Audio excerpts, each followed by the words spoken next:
Se me hacía muy raro que me contrataran a mí, pero había algo en mi trabajo que les gustaba, ¿no? Las ideas, para poderlas vender, hay que saber venderlas. Quería tener una firma increíblemente creativa donde el negocio siempre estuviera arriba de la mesa.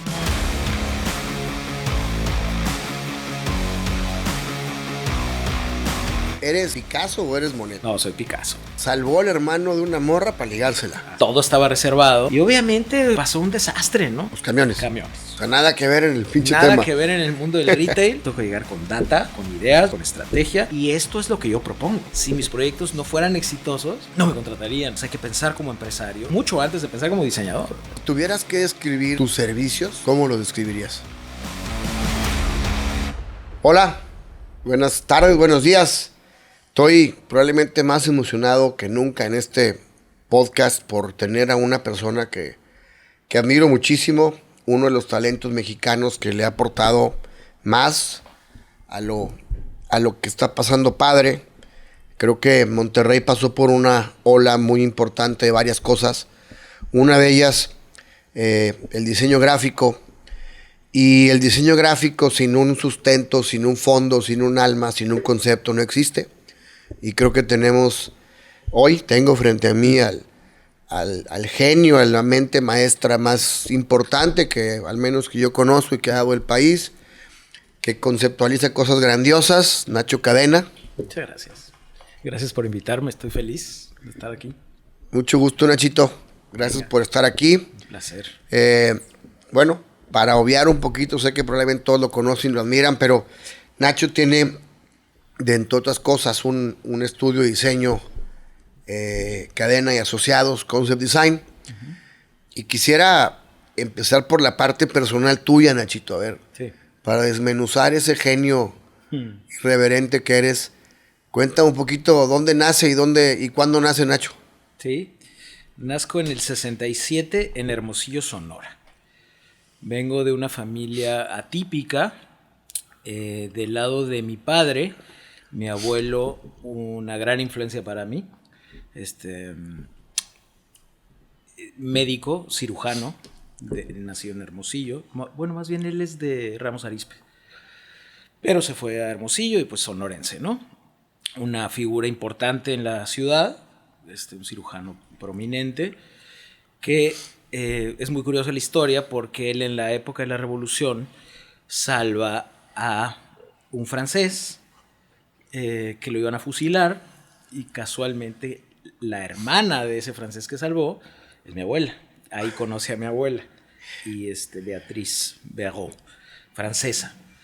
Y entonces esta pareja de mi abuela paterna francesa, mi abuelo médico cirujano de Sonora y digamos este crecer en el norte. Me considero con mucho orgullo norteño, en este caso sonorense, y mi papá se va a la Ciudad de México a estudiar en la Ibero, estudia administración, y ahí conoce a mi madre, la única mujer en su generación de 52 alumnos creo que eran, ella era la única mujer. ¡Órale!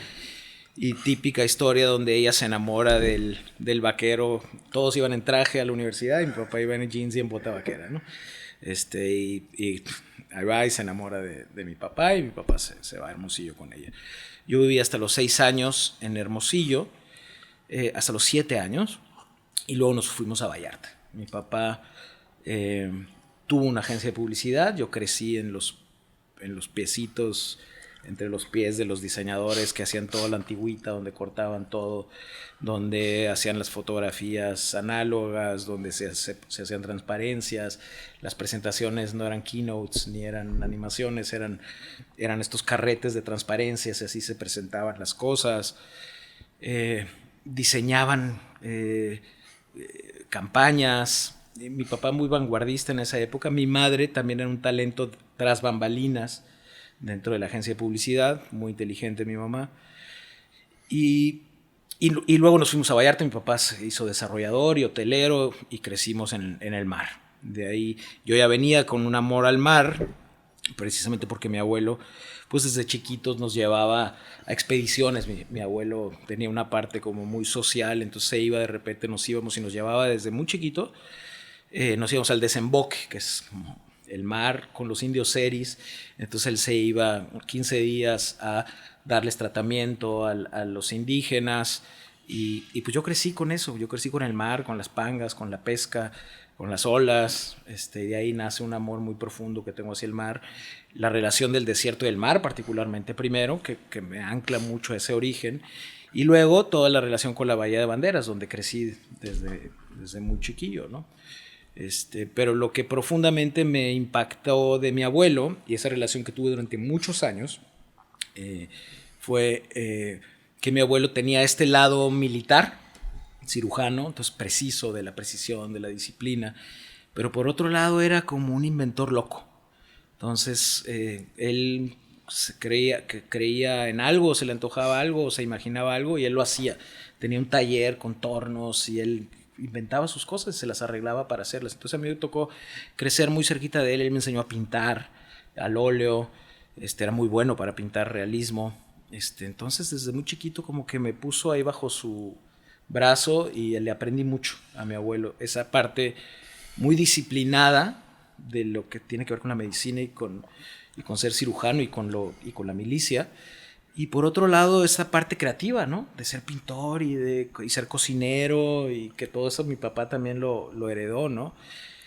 Y sí, era como su nieto favorito, ¿no? Porque se identificaba mucho conmigo. Creo que en todas las familias pues también pasan esas cosas, ¿no? Cuando te identificas, le preguntaban a mi papá, a mi abuelo le preguntaban, oye, ¿por qué tu favorito es Nacho, mi papá? Decían, bueno, pues porque me cae mejor que ustedes. A todos los quiero, pero Nacho me cae mejor. Y eso decía mi abuelo de mi papá, ¿no? Entonces creo que yo tuve esa conexión directa con mi abuelo de pasar, donde yo soy Nacho cuarto, y ahora existe Nacho quinto también, que es mi hijo. Y nada, esas cosas como a la antigüita que también de repente está padre salvaguardar, claro, ¿no? Ese abuelo era un genio, ¿no? O sea, salvó al hermano de una morra para ligársela. Así es, totalmente. Lo sacó de las balas para ligarse a la morrita. Qué padre. Oye, y a ver, cuéntame cómo era ese Nacho de niño. Me gusta desmenuzar eso. Pues siempre fui siempre tuve un llamado hacia la cultura y hacia las artes.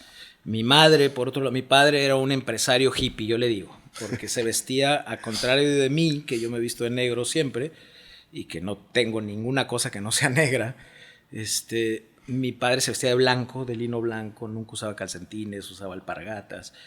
Y era un empresario muy exitoso, ¿no? Desarrollador y hotelero, y así se iba a sus juntas a la gran ciudad y no le importaba nada, ¿no? Eso es una de las grandes cosas que yo le aprendí, siempre es el valor de ser tú mismo y de no tener que dar explicaciones a nadie, ¿no? De lo que eres y cómo eres.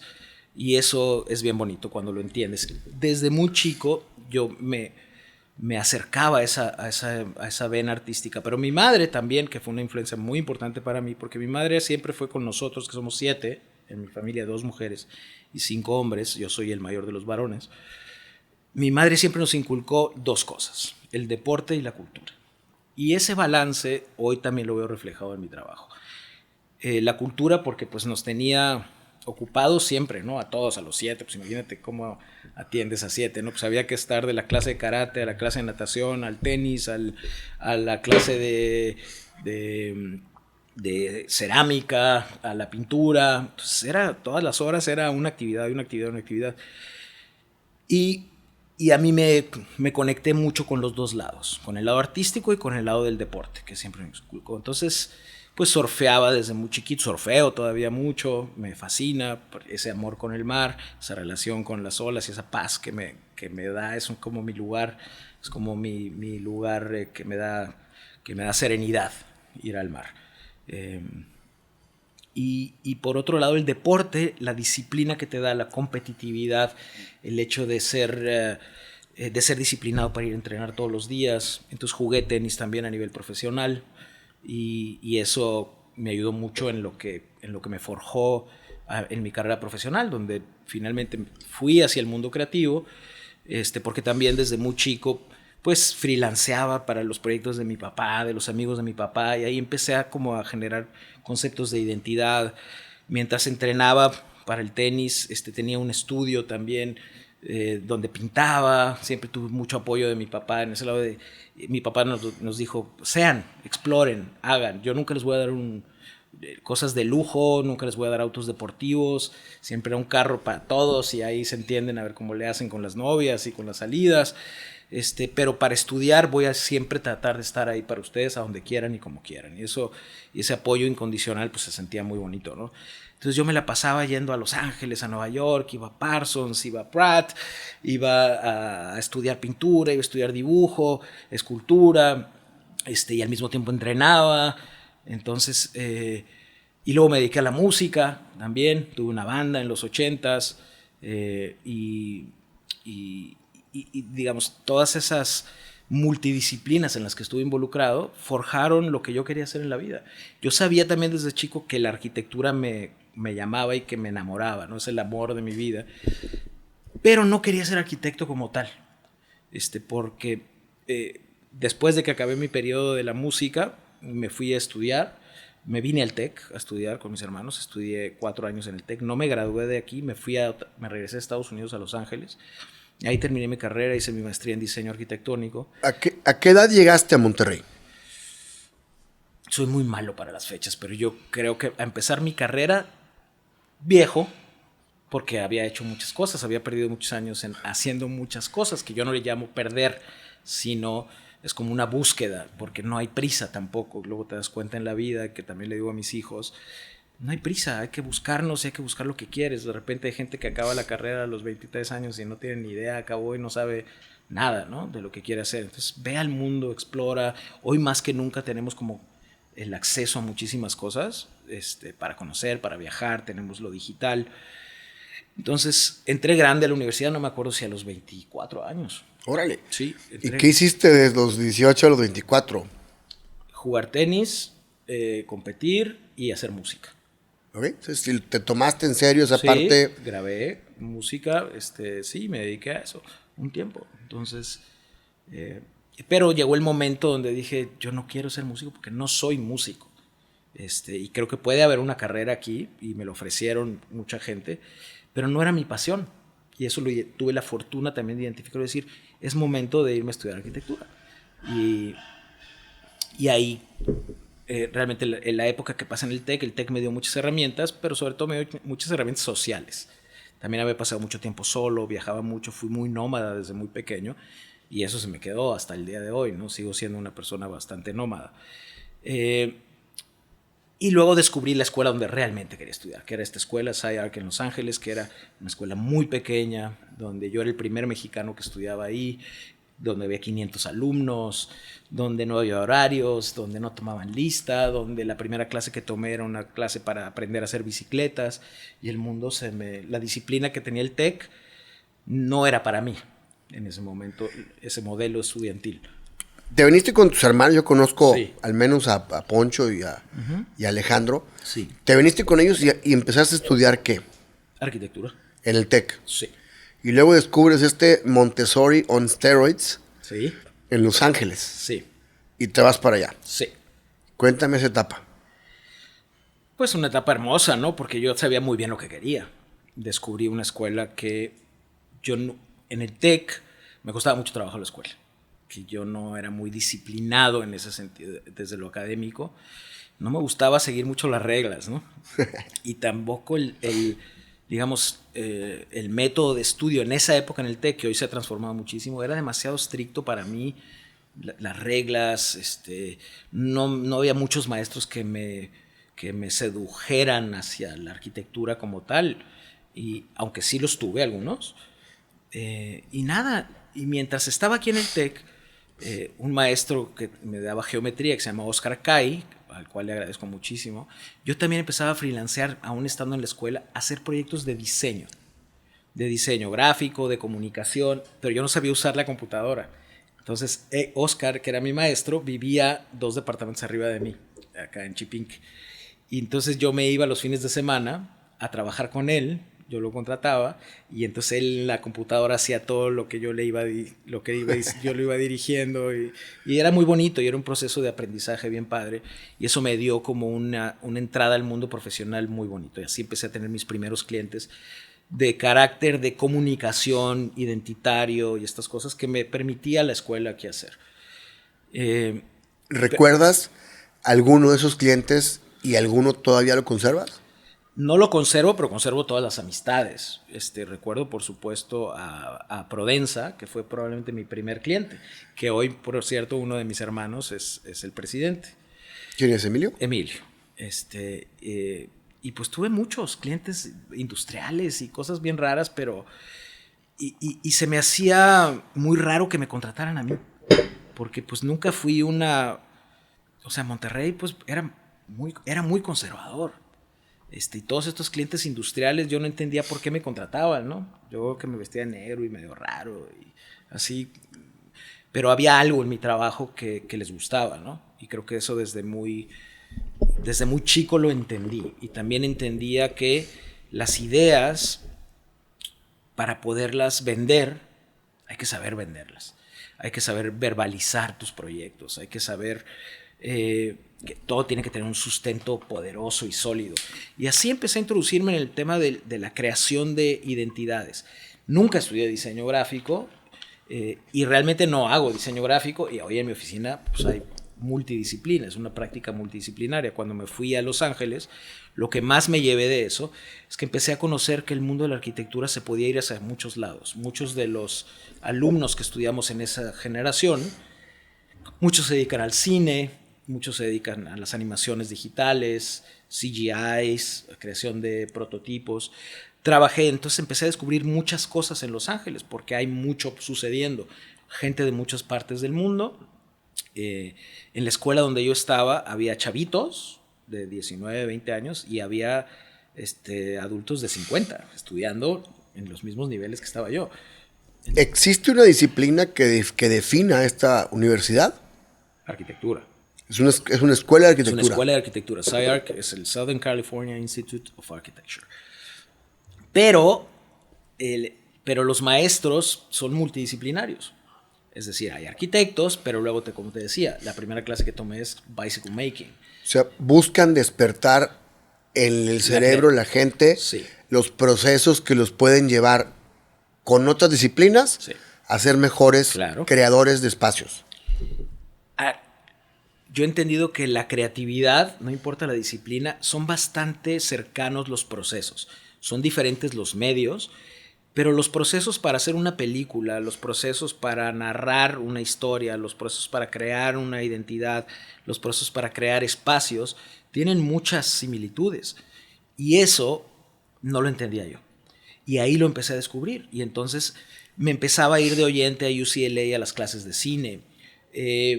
Empecé a ir a Pasadena a estudiar diseño de autos. Y entonces me empecé a involucrar en todas estas disciplinas y me di cuenta que cuando yo me graduaba o cuando me graduara, yo no quería fundar una firma de arquitectura. Yo quería fundar una firma que me permitiera desplegarme creativamente en todo lo que a mí me gustaba. La música, el olfato, los espacios, la identidad, la fotografía, el cine, los documentales. Y entonces fue cuando nace Cadena, que como una práctica real multidisciplinaria, donde crear un producto, crear una marca, crear un espacio, crear una experiencia, involucra muchas disciplinas, donde hoy por hoy los equipos que armo, pues hay gente desde filosofía y letras, sociólogos, investigadores, diseñadores industriales, arquitectos, paisajistas, ingenieros, creando ideas. Y eso es muy distinto. Y por otro lado tenía muy claro con el aprendizaje empresarial que me enseñó mi padre y que yo desde muy chico también siempre tuve mis negocitos, ¿no? Diseñaba, creé una marca junto con mi hermano Alejandro, una marca de ropa de surf que se llama Joquipa. Yo diseñaba la ropa, traíamos las telas de Los Ángeles, entonces la vendíamos como en mi casa, como garage. ¿En tu casa de Los Ángeles? No, en mi casa de Guadalajara, cuando tenía 15 años. Ok. Entonces siempre tuve un espíritu emprendedor. Entonces cuando reúnes, en mi caso particular, yo pude reunir un espíritu emprendedor con un lado muy creativo y con un lado muy disciplinado que me había dado el deporte. Entonces eso, también estando en contacto con los americanos, me hizo entender qué hacía de los americanos tan buenos para trabajar.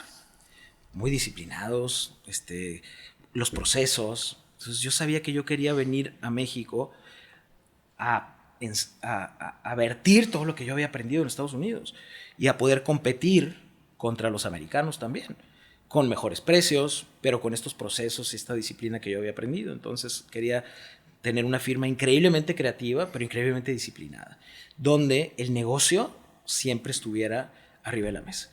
Entonces creo que lo que ha sido exitoso en mi oficina a través de casi 30 años es que no pienso en los proyectos a nivel qué le gusta a Nacho Cadena o qué le gusta al equipo de Nacho Cadena, sino que qué le funciona al proyecto y por qué me están contratando. Si mis proyectos no fueran exitosos, no me contratarían. Y eso a mí me gusta mucho. O sea, siempre pensar, ¿cómo hago que este negocio funcione? Entonces hay que pensar como empresario mucho antes de pensar como diseñador. Entonces hay que ser un estratega de negocios y luego utilizar la innovación y la creatividad para construir valor. Y eso creo que es un poco el modelo de negocios que yo tengo. Claro. Yo creo que Monterrey tiene muchos de los mejores talentos en diseño gráfico de la ciudad. Uh-huh. Yo he trabajado con muchos de ellos y los admiro mucho. Sin embargo, creo que un diseño increíble que puede ganar todos los palmares de diseño, si no está acompañado por un concepto rector uh-huh. y por una viabilidad económica de negocio, uh-huh. se quedan en grandes intenciones. Totalmente. Y yo no conozco a alguien más que lo haga como tú, ¿no? Muchas gracias. Tú desarrollas no una identidad, no una marca, no un nombre, no un logo, no un branding, sino más bien un concepto de negocios, ¿no? Sí. Me voy a regresar tantito. Uh-huh. Acabas en esta gloriosa universidad, que ya me dieron ganas de meterme, güey. ¿Y qué haces? ¿Regresas a Monterrey o...? Regreso a Monterrey. Regreso originalmente a asociarme con otro de mis ex maestros, con Alexandre Lenoir. Suizo hermoso. Suizo precioso, lo quiero mucho. Una de las grandes influencias que tuve en el tecnológico, es una de las grandes cosas que agradezco del TEC, además de Oscar. Alexandre está en otro nivel para mí, en lo que fue para mí en la vida. Y arrancamos un despacho de arquitectura con José Villalobos también, que se llamaba Diamétrica. ¿Diamétrica? Diamétrica. Y no funciona porque yo tenía muchas inquietudes también. Es decir, yo no quería, cuando empecé a ver un poquito la práctica de la arquitectura en México, me quedaba con ganas de mover el músculo para otro lado. Y yo quería seguir haciendo videos, y yo quería seguir haciendo identidades, y yo quería seguir creando cosas que no existían. Entonces la arquitectura en ese momento no estaba para mí en el plano real. Entonces le dije a mis socios, ¿saben qué? Yo me voy a seguir haciendo lo que me gusta, que es todas estas disciplinas, y así es como fundo Cadena. Fundaste algo que realmente no había existido antes, ¿no? Sí. O sea, permíteme hacerte medio de todo, uh-huh. pero a la vez... Sí. Sí, era una aventura, porque, y en una ciudad tan conservadora como Monterrey. He de decir que yo, más allá de que verla como conservadora, la veía como tierra fértil. Y es una ciudad a la cual le agradezco todo. ¿Por qué? Primero porque amo a los regios y a la cultura regiomontana, porque me acogió así, hermoso, brazos abiertos.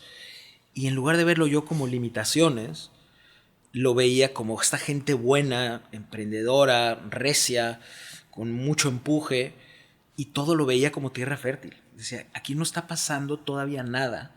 Vamos a crear cosas. Y como yo creo que fuimos varios en la escuela de -101 y los anagramas, o sea, fuimos como previo a nosotros, Trascott Faz, los suizos estos que estuvieron aquí en Monterrey, y nos abrieron los ojos a un grupito de gente que empezamos a entender que aquí había oportunidad de negocio y que esto era tierra fértil.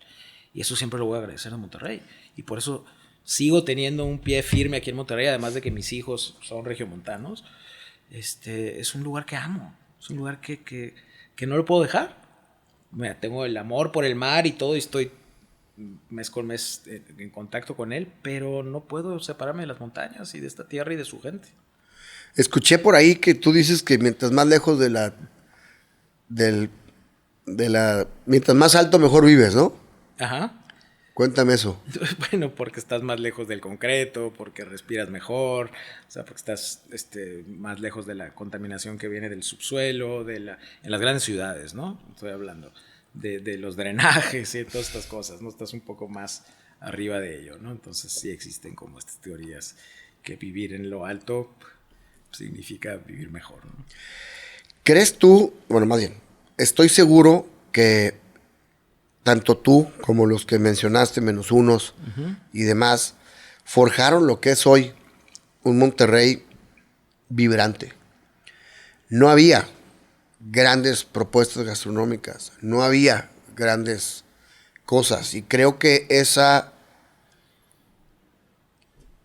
trabajo conjunto del talento de la cocina, cuando se empezó a meter identidad y se empezó a conceptualizar. Yo recuerdo la leche en Amazonas de tu hermano. Sí. Ahora entiendo que seguramente tú lo hiciste. Pues éramos socios, ¿no? Éramos socios y ese fue el primer proyecto prototipo, te diría yo, propio de los emprendimientos que arranqué y que he tenido.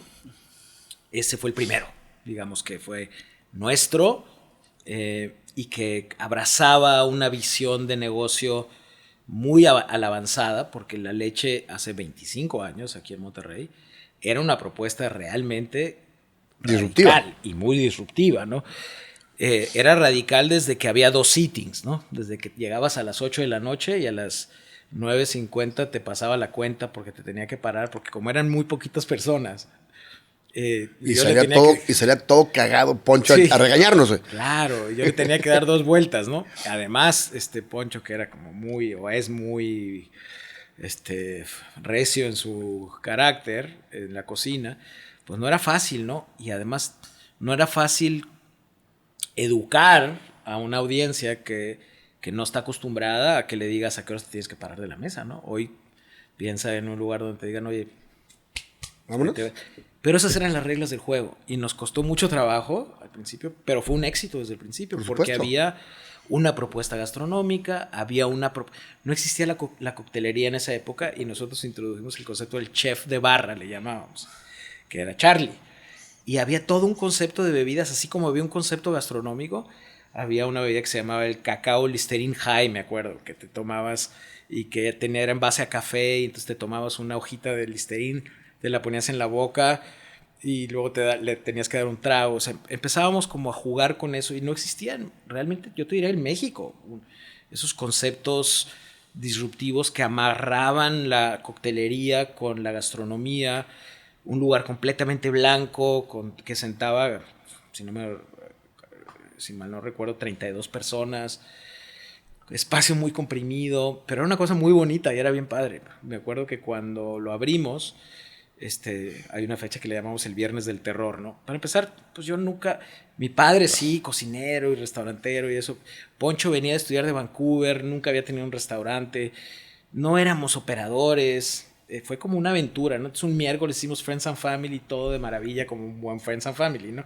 Porque pues todo va saliendo y pruebas y todo. Dijimos, estamos listos para abrir el viernes. Y el Viernes del Terror fue ese día donde todo estaba reservado. Y obviamente pasó un desastre, ¿no?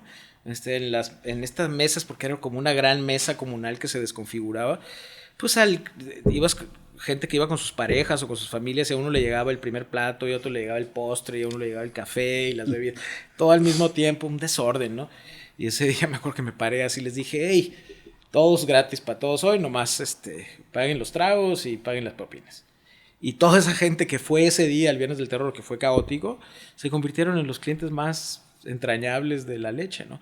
Y la leche fue un aprendizaje para mí bien importante desde el punto de vista de negocio y desde el punto de vista de lo que significa el poder de un concepto. Que ya después ese concepto, muchos años después, migró a Vallarta y que sigue siendo vigente en Puerto Vallarta, ¿no? Claro. Oye, entonces, formas Cadena y Asociados. Cuéntame sus inicios. Pues se llamaba Hispania primero, antes de Cadena. Estaba aquí en el barrio antiguo, porque también teníamos como el sueño de la gran ciudad, ¿no? De vivir esta vida de... yo vivía a media cuadra del Café Infinito, luego estaba el Café Infinito y a media cuadra estaba la oficina, en estas casas hermosas aquí con el patio central. Entonces, ese sueño de vivir en tu casita del barrio antiguo, recién casado, recién fundado con mi pareja socia de mi oficina a media cuadra. Entonces el sueño de levantarte en la mañana, tomarte el cafecito en el Café Infinito, pasarte a tu oficina a media cuadra. Era como muy bonito pensar en esa gran ciudad que podía pasar aquí en Monterrey. Obviamente ese sueño se empezó a derrumbar el primer día, ¿no? O sea, llegué, estacioné mi carro afuera para no sé qué y le robaron el estéreo y le robaron... O sea, y así empieza la vida del centro real, ¿no? Y luego me di cuenta que se volvió insostenible hasta que se metieron a robar a nuestra casa y eso ya fue lo que marcó el límite de pues no se pudo esta vida urbana de Brooklyn que me imaginaba que iba a poder ser aquí en el centro de Monterrey, que creo que por distintas políticas gubernamentales y de desarrollo urbano pudo haber sido esta parte del barrio antiguo una cosa peatonal, hermosa, diseñada para negocios, restaurantes, tiendas, que no ha sucedido ni va a suceder porque necesita una convicción de parte de desarrollo urbano muy clara, ¿no? Y entonces ese sueño se mató. Y ahí nace mi primera oficina, donde éramos yo y una diseñadora, Yumiko. No me digas. Fue mi primera aliada. Yumiko fue mi primera aliada. Y entonces, que además cortaba el pelo. DJ, estilista, diseñadora. Sí. Entonces Cadena nace con Yumiko y Nacho, realmente, o sea, como mentes creativas, y me cortaba el pelo ahí en la oficina, y muy simpático. Después entra Luciana, una argentina, era Luciana, Yumiko y yo, y así empieza a crecer Cadena. Y hoy por hoy, después de casi 30 años, me siento bien orgulloso de esta escuela que hemos construido de una filosofía de trabajo, una filosofía creativa, y donde todos siguen siendo de una u otra forma parte de esta gran tribu que ha pasado por Cadena.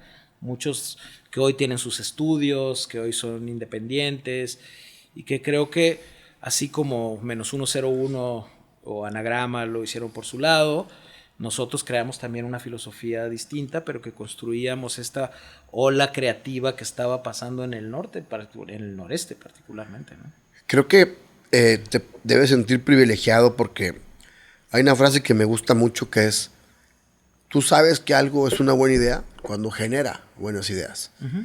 Y sí conozco muchos ex Cadenas o ex -1 que le han dado a la ciudad la grandeza en esta materia que ustedes tienen hoy, ¿no? Uh-huh. Y cuéntame, ahora ya como Cadena, si tuvieras que describir tus servicios, ¿cómo los describirías? Cuando me dicen qué eres diseñador gráfico, eres arquitecto, eres diseñador industrial, ¿qué eres? Yo les digo que soy un conceptualizador. Cuando defino qué hago, soy un consultor de negocio, que utilizamos la innovación y el diseño para construir valor. Entremos un poquito a los proyectos, que sé que tienes muchos y no me quiero ir de lleno a los más sonados. ¿Cuál fue el primer proyecto que te emocionó y que viste crecer y triunfar? La leche, que fue propio. Como concepto integral, aunque fuera muy chiquito, tenía mucha fuerza y tenía mucho punch y tenía mucha energía. Después, proyectos que fueron transformadores para mi oficina. Cielito, Querido Café, en México. Quisiera que nos contaras esa historia a detalle. Ok. Si se puede. Sí, claro. Cielito nace como un request de el área de nuevos negocios del grupo ADO. Los camiones. Camioneros. O sea, nada que ver en el pinche tema. Nada que ver en el mundo del retail, pero como tienen paradas de camiones y todo, sí tenían sus cafeterías ahí. Y entonces les interesaba el mundo del café. Y realmente fue muy raro y bien interesante porque Diego Landa, que dirigía esa división de nuevos negocios, que es quien me busca, yo había trabajado para su hermano en Mundo de Adeveras. ¿Acá? Sí, yo les había ayudado a conceptualizar todo este tema de comunicación identitario. Y así llega el contacto conmigo y su request fue, y su brief fue bien fácil. Me dijo, quiero competirle a Starbucks. Era la época donde Starbucks recién llegaba a México y no había una contraparte que realmente propusiera algo diferente. Ese fue el request fue... El request fue, quiero competir con Starbucks. No sé cómo. Qué huevos de agarrar ese proyecto. Sí, porque además no había nada más. No había presupuestos definidos, no había estrategia, no había experiencia en el mundo del retail de parte de ellos. Y para mí fue increíblemente retador. Inclusive fue 9 meses de trabajo donde no los vi. Y volví 9 meses después a hacer la presentación. Y fue bien bonito porque además invité a Héctor Erraue, que hoy por hoy es mi socio en muchas cosas, incluyendo Shinú y muchos otros proyectos, que era una persona que yo admiraba mucho y que empezábamos a tener contacto profesional a través de otros proyectos. Y lo invito como este gran primer partnership que hacemos juntos. Y este es el primer proyecto que podemos conceptualizar con un muy buen presupuesto, es decir, donde el budget was not an object, es decir, no había límites en ese sentido, o por lo menos no nos lo pusieron. Era una empresa muy poderosa, digamos, financieramente, que tenía los recursos para que esto sucediera. Y entonces, ¿cómo repensamos el mundo del café en México y para México? Sin voltear a ver a Starbucks. Es decir, vamos a hacer el anti-Starbucks. Y así nace Cielito, como decir, en México tomamos el café de forma diferente, nuestros rituales son distintos. Y así nacía los vasos, ¿no? El grande se llamaba, aquí no le decimos venti, aquí se llama grande. Este no es grande, este es un mediano. O sea, ¿tomaste Starbucks como antagonista? Totalmente. ¿O te olvidaste de Starbucks? No.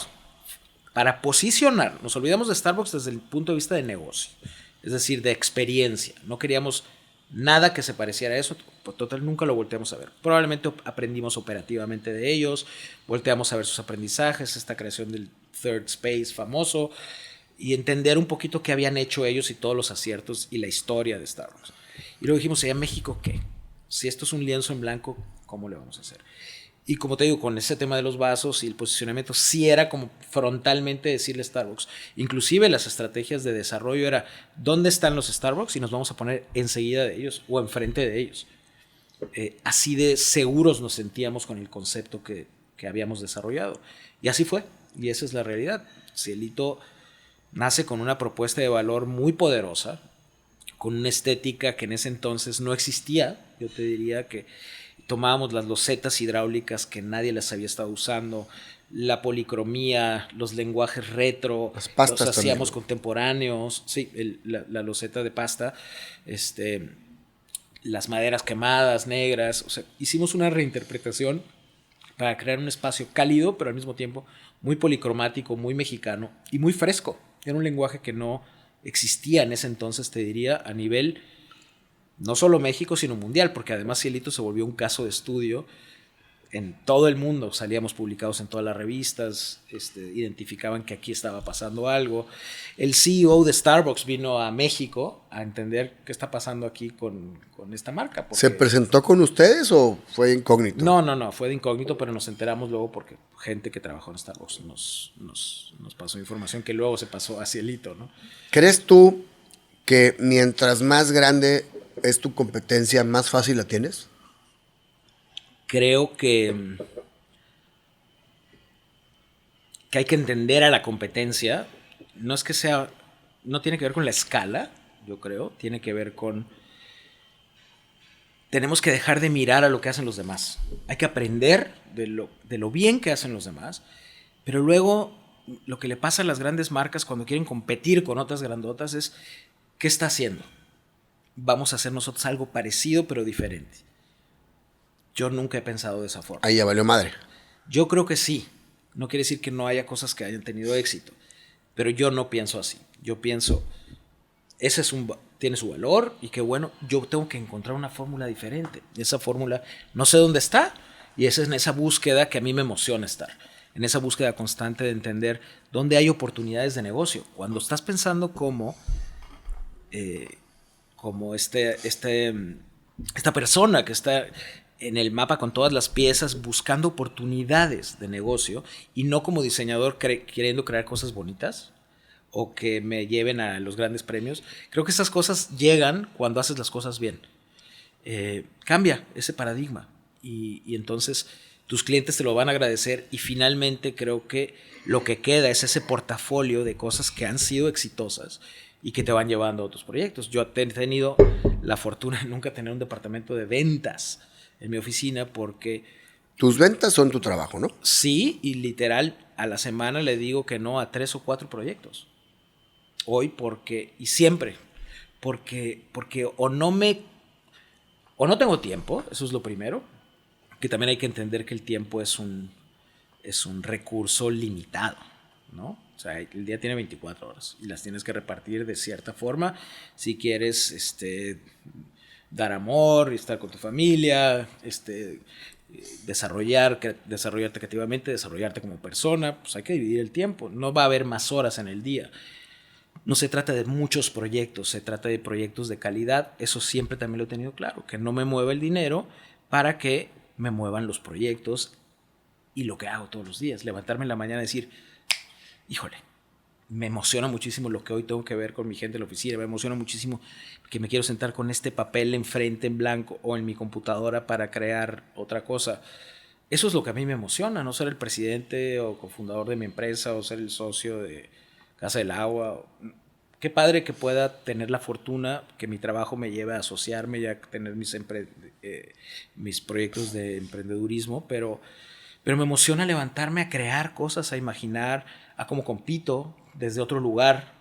Entonces yo te diría, la respuesta a la pregunta no es la escala del proyecto, es cómo imaginas una cosa que pueda crear una opción distinta en el mercado. Es decir, más allá de decir, ¿cómo le robo a ellos audiencia para que también sean mi mercado con algo completamente diferente? ¿Sí? Para que ellos puedan un día ir con ellos o ir conmigo. ¿Recuerdas cuál fue como la primera inspiración de donde dijiste, este es el camino para Cielito Lindo? Sí, no te diría como un momento, fueron conversaciones con Héctor. Fue un momento de observar un piso de loseta de pasta y decir, aquí hay algo que nadie está usando hoy que podríamos reinterpretar. Vamos a usar esa combinación de lo típico de los diseños originales con diseños contemporáneos que podamos amalgamar y crear un lenguaje propio. Creo que un momento de ver un espacio con piso de loseta, creo que sí fue una de las grandes inspiraciones. Y de ahí empezaste a construir. Y de ahí empezamos a construir, ¿no? Es decir, cómo hacemos mobiliario diferente, cómo hacemos para no ir a comprar a la fábrica muebles que todo el mundo pueda tener acceso a, creemos una colección propia. Y así empezar a conectar y a tejer todo lo que tiene que ver con identidad, con espacio, con servicio, con oferta. Era bien importante también entender que cómo le compito a Starbucks con algo diferente. Pues en lugar de hacer un frappuccino, vamos a hacer una horchata. Y vamos a tomarla caliente y vamos a tomarla fría. Vamos a dar el mejor pan de elote. Entonces, una opción que fuera muy contemporánea, pero que fuera muy propia de nosotros y que no hubiera en el otro.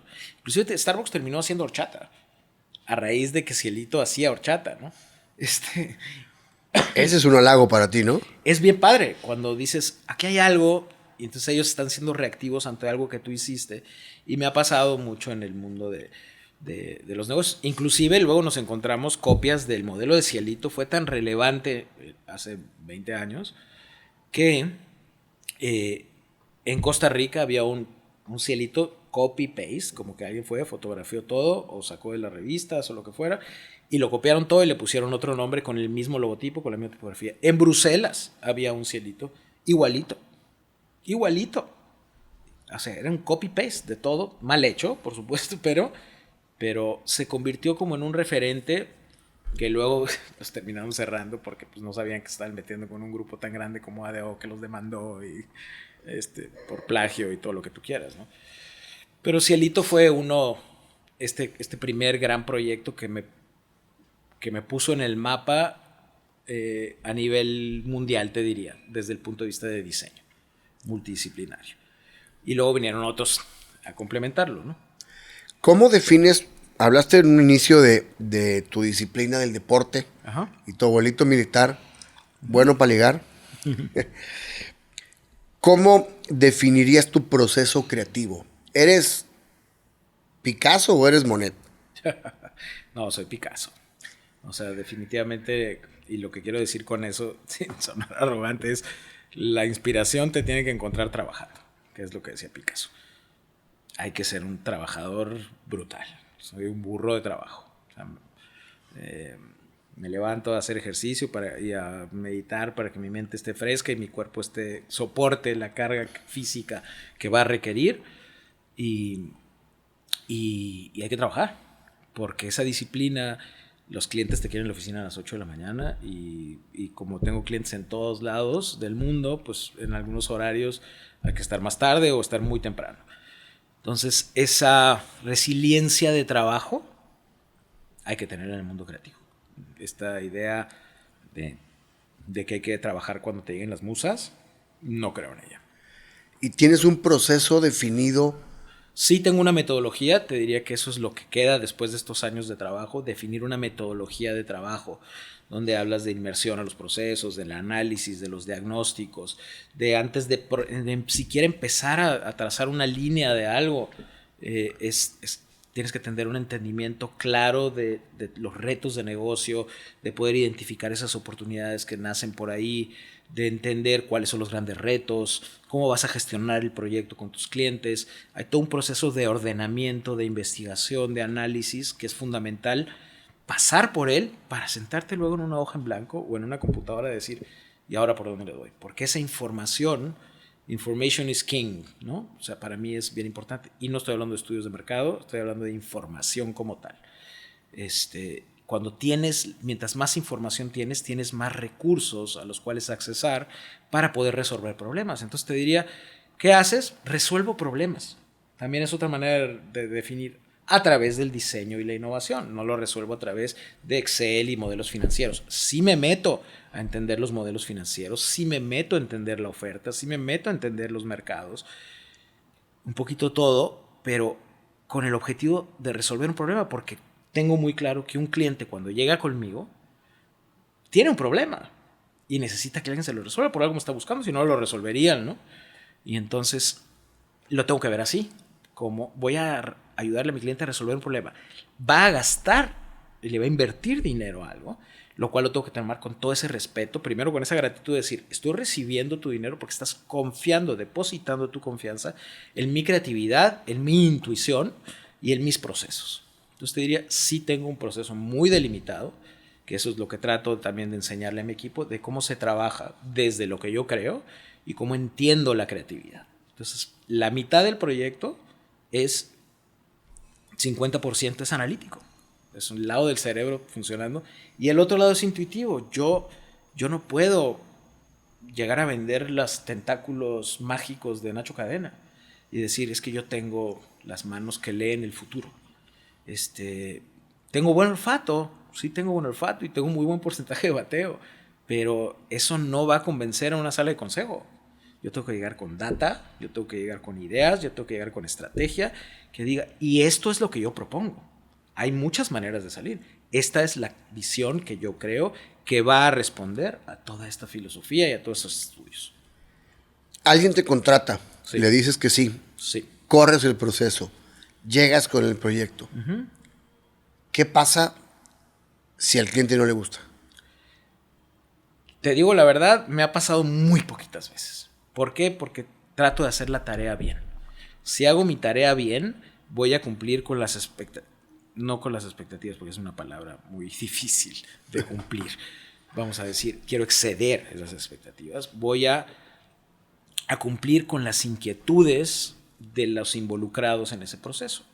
Entonces, son pocos los casos, y lo digo porque y eso habla muy bien de mi equipo, de todo este proceso que se hace bien para entender qué está buscando el cliente. Y a veces ni ellos saben, ¿no?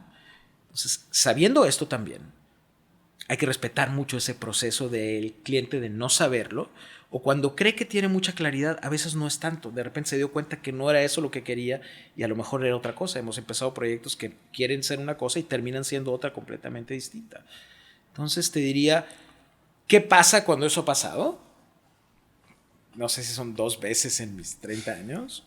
Es complejo porque yo tengo mucha fe en lo que traigo a la mesa. Sí ha habido uno de los casos donde volteamos todo el planteamiento y lo que encontramos fue mejor. Fue mejor y eso se lo agradezco al cliente. Y en otro de los casos, por más que quisimos darle y darle y darle, era como querer meter el cuadrado en el círculo y no entra, ¿no? Y era un tema donde no había una compatibilidad filosófica.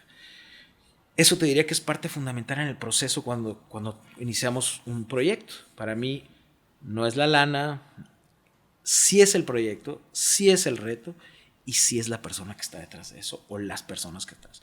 Si yo me voy a levantar en la mañana a pasarla mal con mi cliente o que ya estoy pensando que me da flojera hablar con él, no quiero ese proyecto.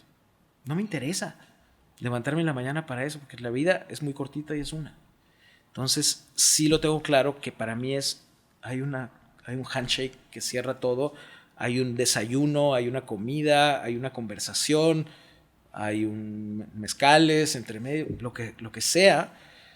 Hay una parte muy humana en los proyectos donde no importa la escala del proyecto, las personas que están detrás son los que importan. Ahorita, por ejemplo, estoy trabajando para Google y cuando piensas en Google, piensas en esta entidad, ¿no?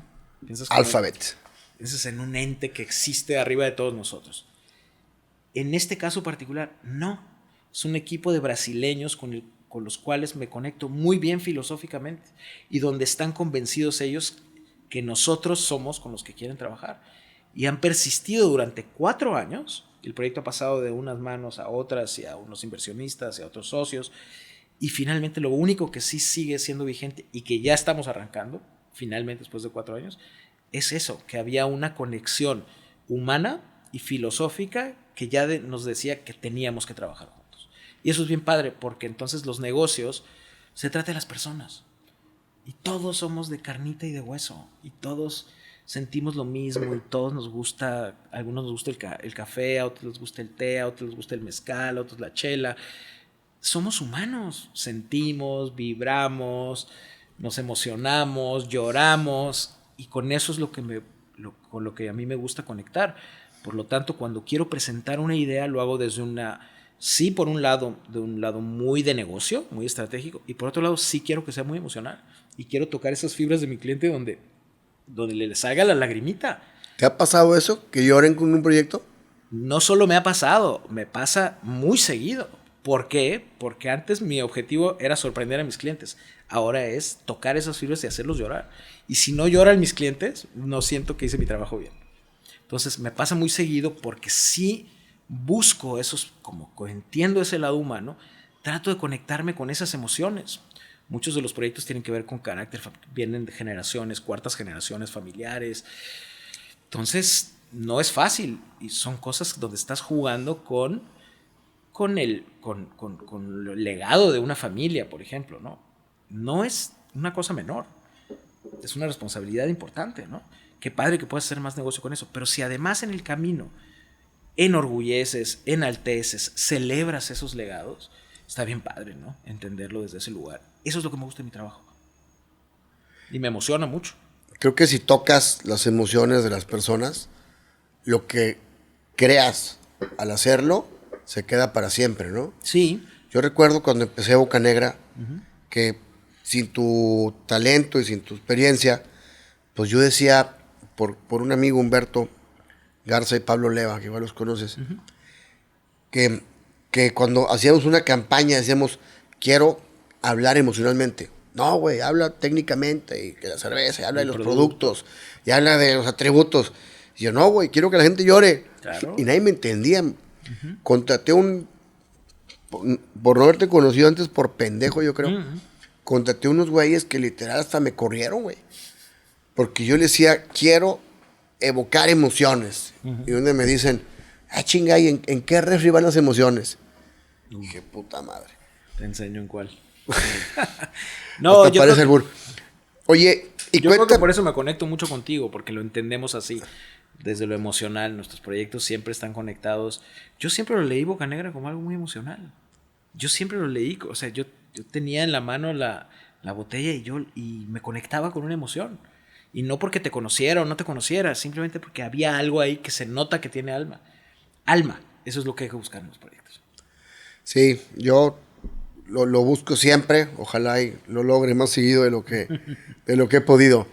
Nachito, cuéntame de ese tequila que hiciste para una eminencia musical. Sí, pues es un proyecto muy atípico, un proyecto que no ha salido. ¿No la cagué? No, no, para nada. No, sí tengo licencia para hablar de él. Ok. Es un proyecto que llega de una manera muy rara primero, ¿no? Primero me dicen en la oficina que me buscaron de LVMH y que querían hablar conmigo para un proyecto. Pues me pareció interesante el LVMH. Dije, bueno, si es un tipo de cliente el que quiera tener, jalo, que me habían hablado de Nueva York. Perfecto, establezco una llamada con esta persona y me busca Carlos Cepeda, un mexicano, muchos años en Estados Unidos, con una carrera en el BMH importante, y me dice, llevo muchos años siguiendo tu carrera, te quiero invitar a un proyecto, pero las condiciones que es un pitch y tienes 2 semanas para hacerlo. O sea, yo normalmente pido 16 semanas para presentarte una idea. Necesito armar en mi pipeline de proyectos que quepa algo. Y le dije, híjole, no. Primero, no picho, no hago concursos, no tengo tiempo para pichar.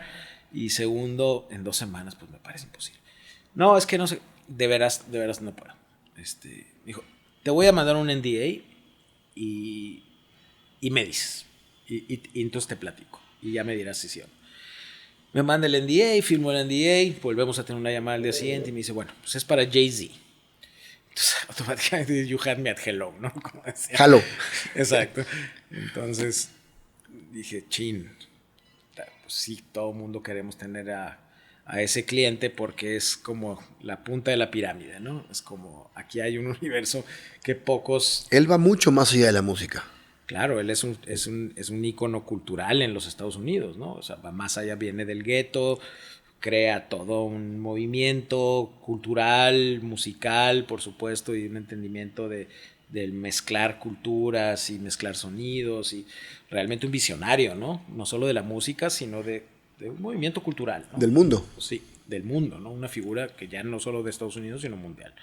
Y luego, pues, se casa con Beyoncé y además tiene esa característica de... No llena el cabrón. Sí, no tiene llenadera, entonces Beyoncé, que es además la diva de la música pop en el mundo global, donde él, pues, productor, no se meten no mezclan sus negocios, pero bueno, pues ahí está, ¿no? Esta power couple que tiene todo. Entonces, cuando me dice eso, le dije, híjole, y tienes 2 semanas para hacerlo. Híjole, ¿por qué me llamas hasta ahorita? Pues es lo que hay, porque el VMH quiere meter a unos ingleses y a unos neoyorquinos. Pero él era como el director del proyecto, pero yo decía, esto lo tiene que hacer un mexicano. A huevo. Esto no puede venir de Nueva York y no puede venir de Londres. No lo van a entender. Y a mí me pareció un reto bien interesante. Entonces son estas cosas que dices, híjole, tengo 2 semanas para armar algo, voy a dejar todo. Entonces le dije, órale, va. Entonces, durante 2 semanas armé un SWAT team donde puse en pausa a un grupo de personas en mi oficina y me traje otras. Y nos dedicamos a conceptualizar algo que fuera increíblemente poderoso. Y yo tenía 2 semanas. Por un lado, tenía que entender qué es lo que los londinenses y lo que los americanos iban a traer a la mesa. Yo sabía con qué iban a llegar. Donde iban a llegar con 15 propuestas diferentes, con 15 nombres diferentes, con increíbles renders, iban a llegar con un equipo de presentación robusto. porque sé cómo presentan las agencias inglesas y sé cómo presentan los americanos. Y yo dije, yo voy a irme por el otro camino. En este caso sí voy a hacer lo más análogo y lo más auténtico y lo más micro posible. Armé mi SWAT team, moví todo lo que tenía que mover, me fui con mis socios de Nouvelle, que es los vidrieros artesanales en la Ciudad de México. Más... Los que hacen Casa Dragones, todo eso, ¿no? Sí, que tienen un taller de vidrio soplado. Increíble, Nouvelle Pavisa. Y yo tengo una gran relación con ellos por otros proyectos. Por Shinu y demás. Por Shinu, por Casa del Agua y por muchos otros clientes que tenemos ahí. Y entonces le dije, Michael, yo no sé, pero me vas a cerrar el taller en la mañana. Y me vas a poner a 2 sopladores porque yo quiero llegar con botellas.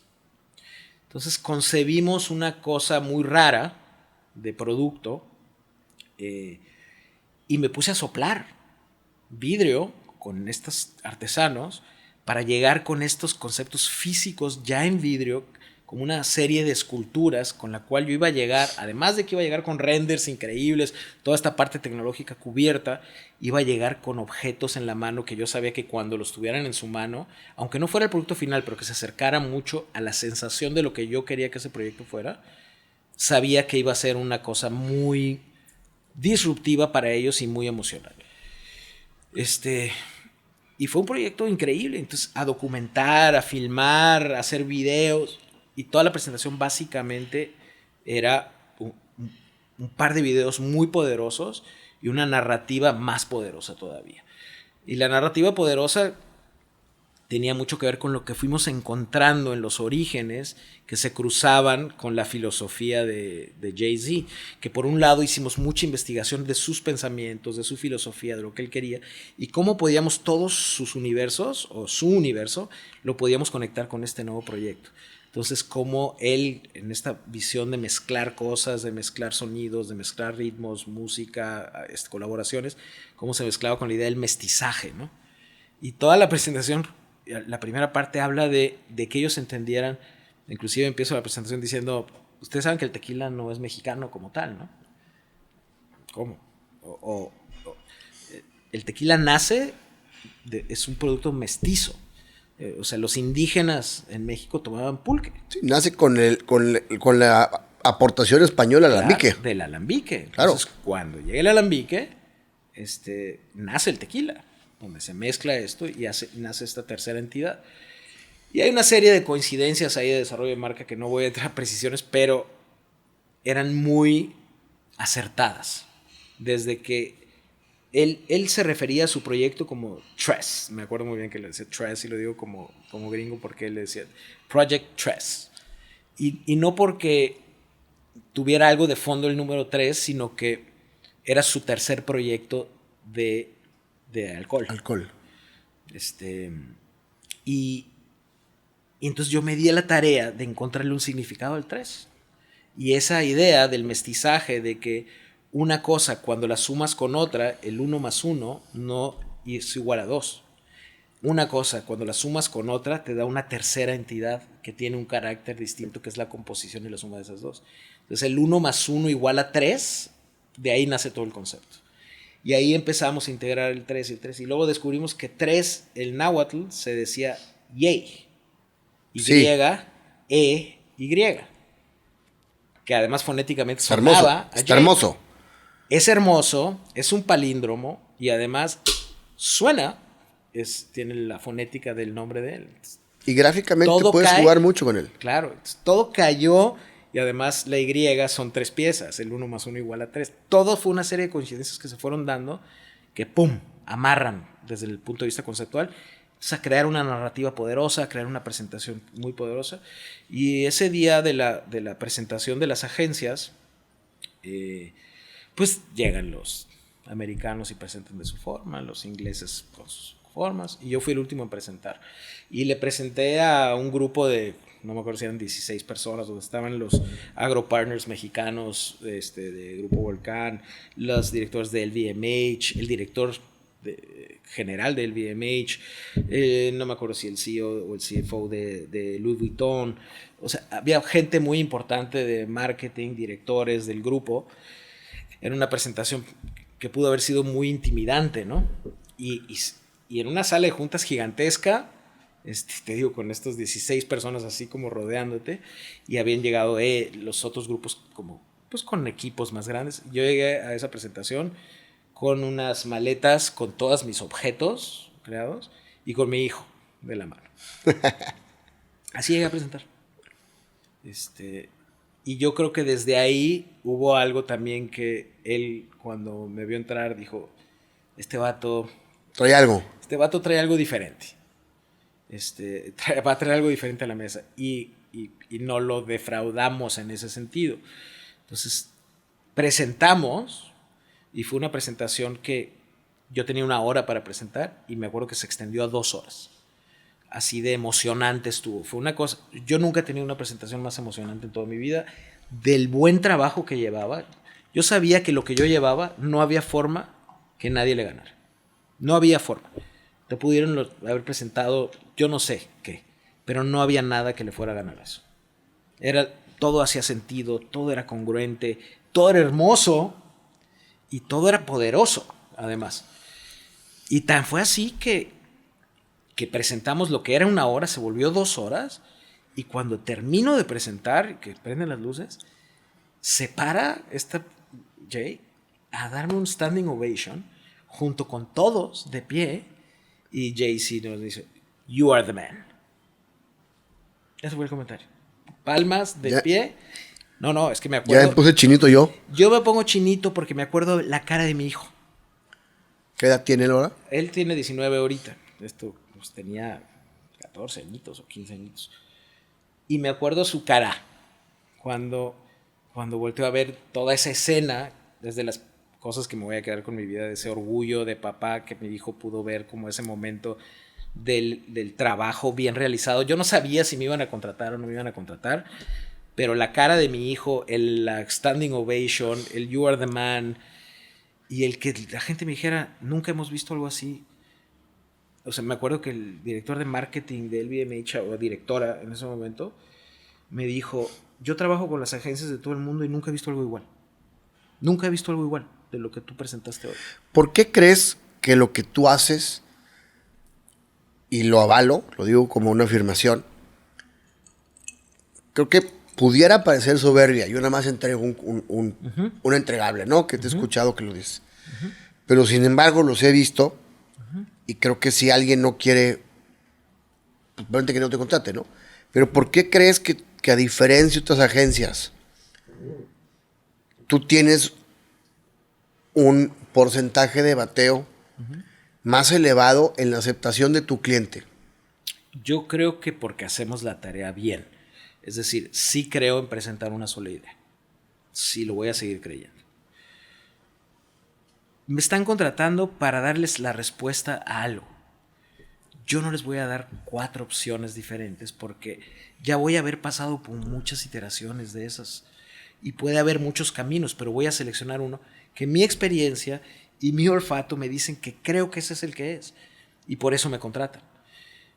Y entonces no es un tema arrogante ni es un tema de decir, es una sola cosa lo que voy a presentar y si quieren, no va por ahí.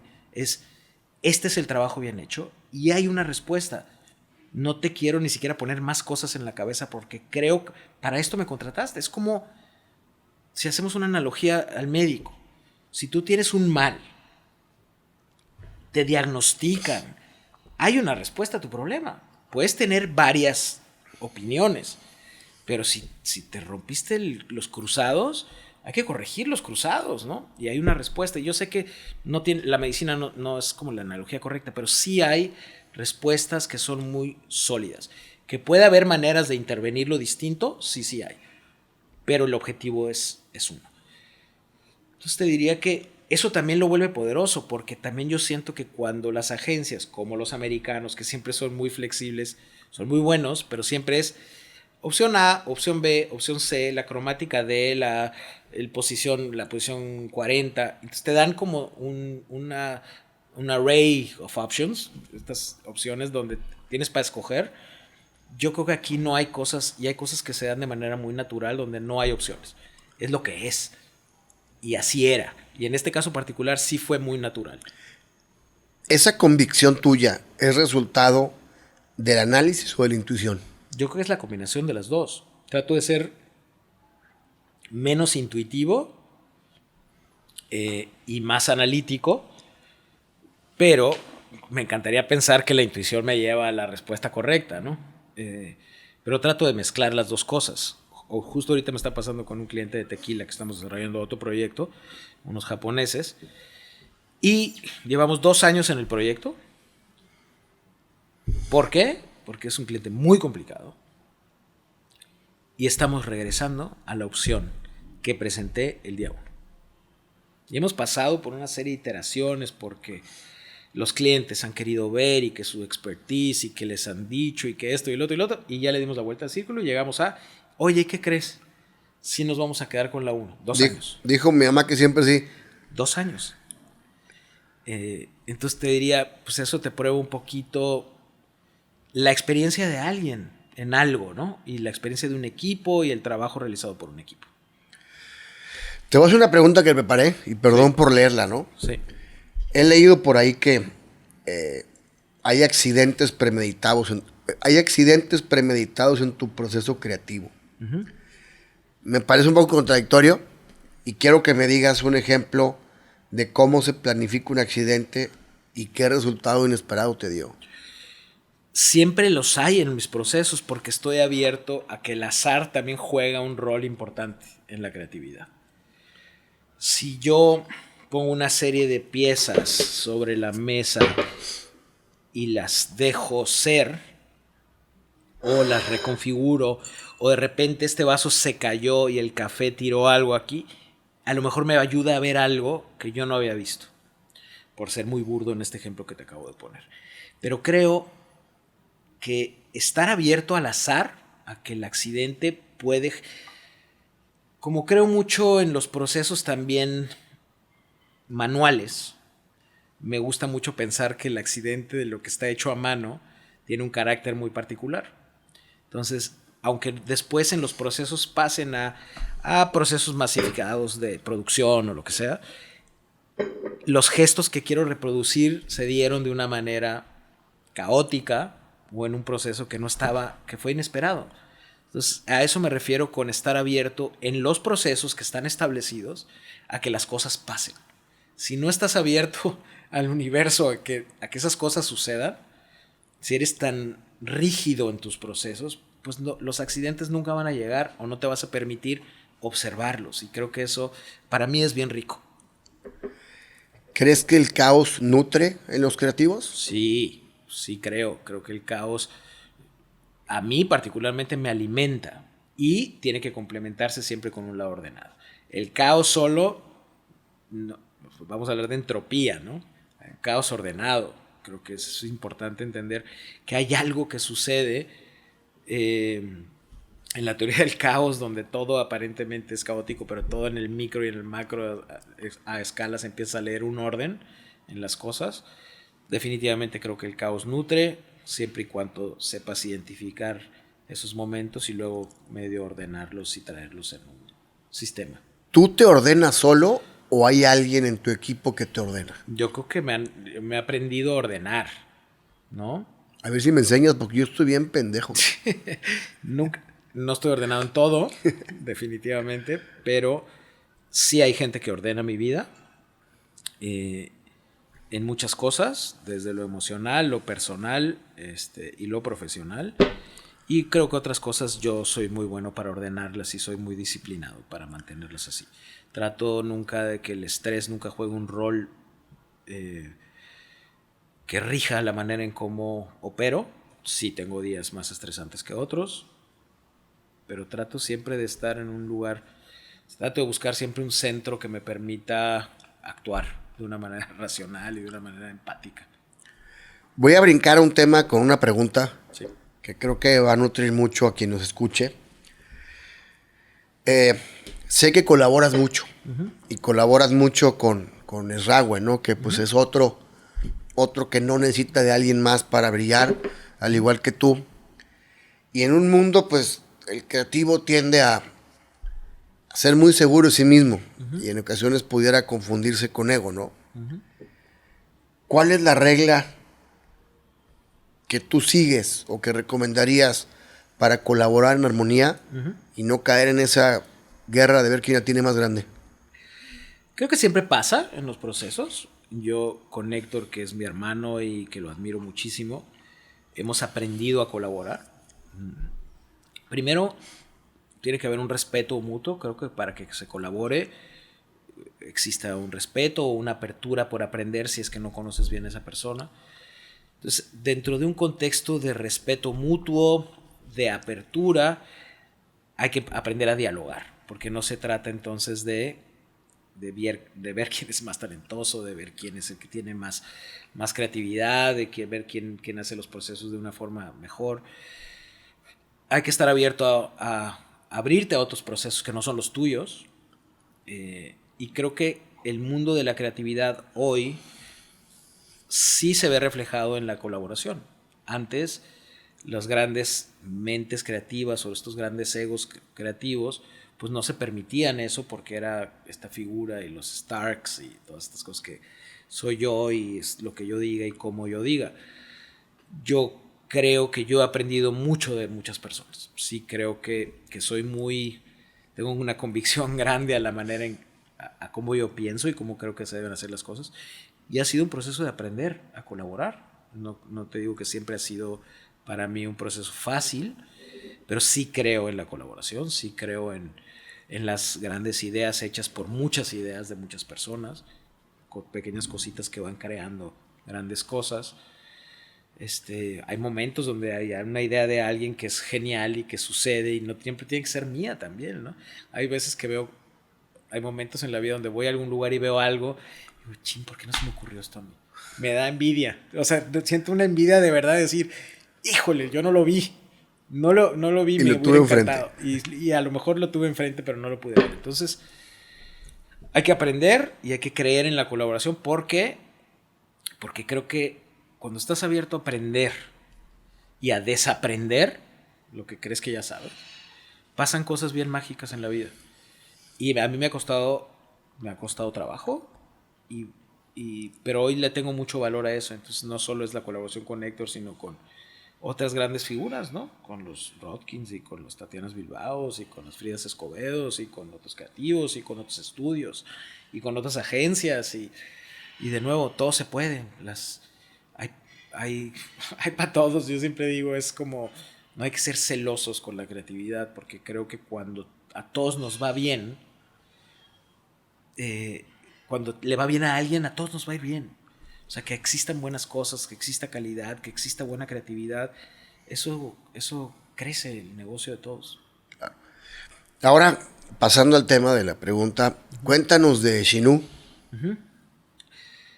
Bueno, Shinu es como mi hijo favorito, ¿no?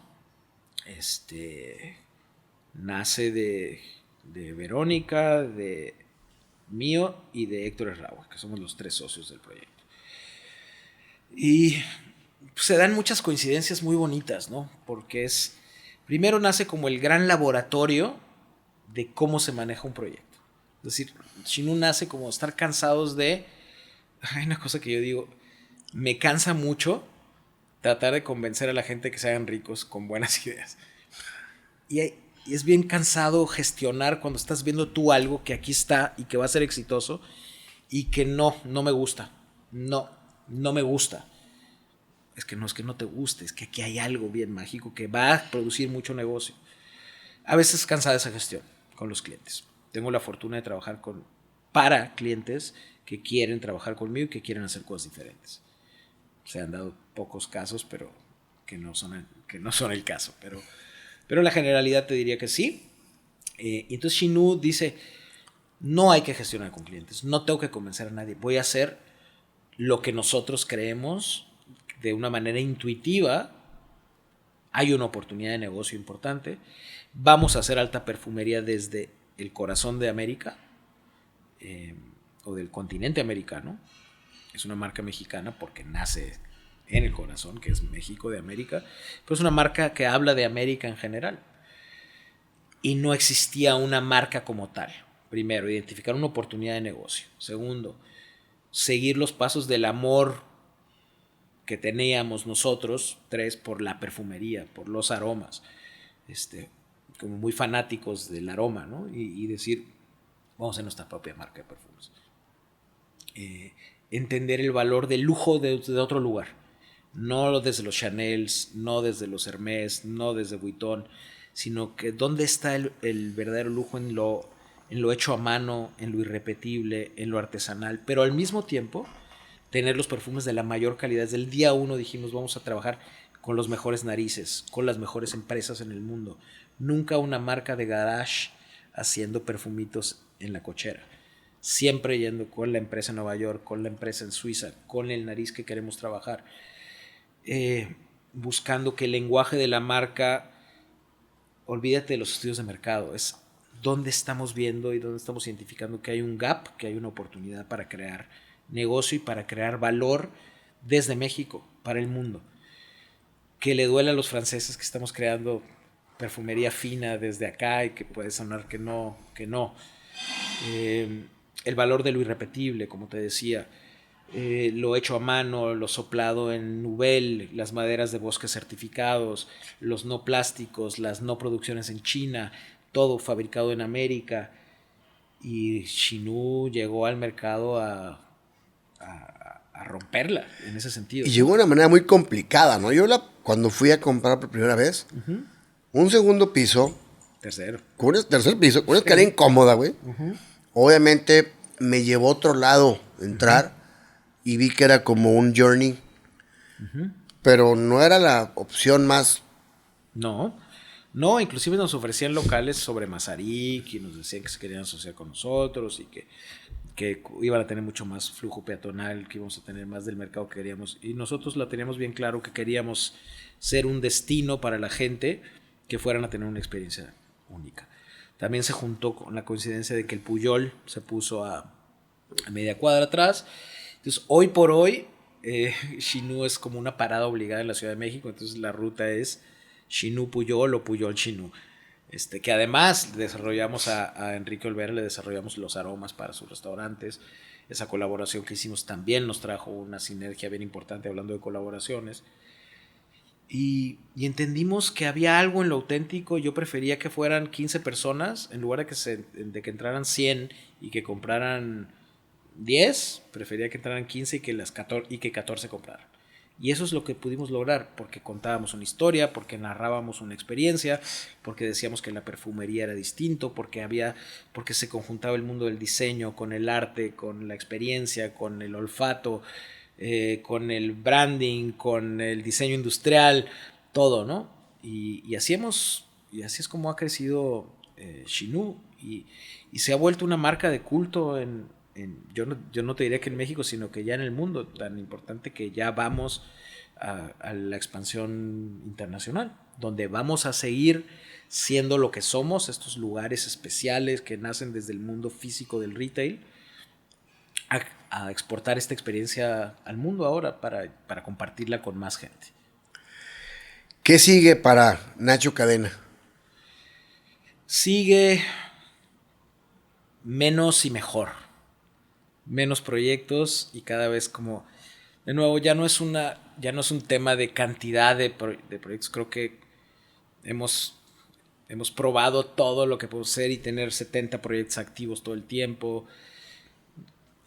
Cada vez quiero aportar valor mucho más con la experiencia que he adquirido en los años, a poder siempre selecciono muy bien los proyectos en los que me involucro, pero hoy creo que quiero ser un poquito más, quiero curar todavía más esa cartera de clientes para poder realmente invertir el tiempo en estas cosas donde puedo hacer con mis manos, donde realmente volver al origen, al principio de todo. El ciclo está como dando la vuelta también. ¿Ves viable que tu estudio prevalezca como lo han hecho Porsche, con una metodología y un equipo, aun cuando tú ya decidas no seguir? Yo creo que ahí está la metodología, ahí está la filosofía. A mí me encantaría pensar que sí. Creo que el legado de lo que hemos hecho en Cadena, estoy muy contento con lo que se ha hecho. A mí me encantaría que prevalezca. A mí me encantaría que mis hijos se involucraran también, son creativos de alguna forma. Entonces, Yo no sé si van a involucrarse o no se van a involucrar. Es un sueño, creo que de cualquier papá y de su mamá también, de que se involucren en nuestros negocios. Pero no lo sé. Me gustaría pensar que sí, porque hemos sentado las bases, como te decía, de crear una metodología de trabajo. Y ojalá así fuera. Yo creo que por el bien del país, ojalá así sea. Ojalá. Te tengo una pregunta muy difícil. A ver. Para cerrar, ya para ¿Sí? agradeciendo tu tiempo. Muchas gracias. Creo que has hecho todo. Has hecho restaurantes, cafés, vinos, que sé que lo has hecho muy bien, perfumes. Imagínate que tienes el reto de diseñar una cosa que no es un producto, sino una idea para el futuro de un mejor país. ¿Cuál sería? Me gustaría construir la narrativa de un país y poderlo comunicar hacia el mundo. De manera poderosa, de manera congruente, de manera irreverente, desde la mexicanidad, pero desde el origen y desde el futuro. Me gustaría poder construir la comunicación de este país con todas esas cosas maravillosas que tenemos para realmente mandar el mensaje de qué es México profundamente. Y con eso poder construir, que sentara como las bases de la comunicación y la narrativa de un país para que luego las ciudades lo retomen y para que los destinos lo retomen, es decir, del macro, desde arriba, desde los 100,000 pies de altura, empieza a bajar a los 50,000 y luego baje a los 20 y luego baje a los 10,000 y luego baje al nivel de la tierra. Entonces, eso me encantaría, así como siempre he dicho que me encantaría hacer un proyecto conceptual identitario de unos Juegos Olímpicos. Creo que lo veo esto más importante todavía hacia un país. O sea, rediseñar la marca en México, dirías tú. Sí, la marca, pero no solo es la marca.